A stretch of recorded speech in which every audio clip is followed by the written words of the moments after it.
Tha asigi taramapangi nungthilpung aniga minute kuntra taba matamda Activa angoba machu registration number na MN01F0981 tongduna yumdagi thokibadagi ngasi phawa thiba khangdana leirakliba Khangenbam Khomdram Selongba Lekaidagi KH Hira Chandragi Machanupa Khangenbam Apamba Singh Atuba Matamda Mari Lainaba Authority Singna Thiduna Puthokpiu Haina Joint Committee on Missing of Khangenbam Apamba Singh Khangenbam Khomdram Selongba Lekaina ngasi wakat Mipham thongkre Payengi amadi hojiki hairiba akoi sengmagi maning thangba saruk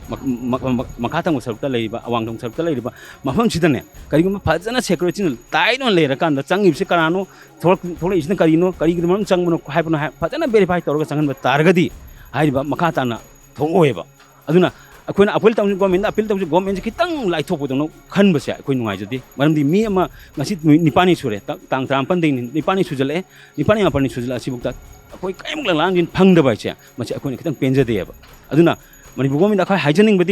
yam thuna thidokpio haibadi ma ki langaling do thuna thidokpiro targadi akoi makha tana manipur leiba si sing imai bel sing tanaraga kari torokadage kari khongjang changhing gadage do miyamna akoi leipak miyamna lepsasunu hai phomjai thamjage puroida mana si lang kanna leiba khatura thidokpio phangno tv Pibi saga ipuro bayauda yung mga way. Mana churano sa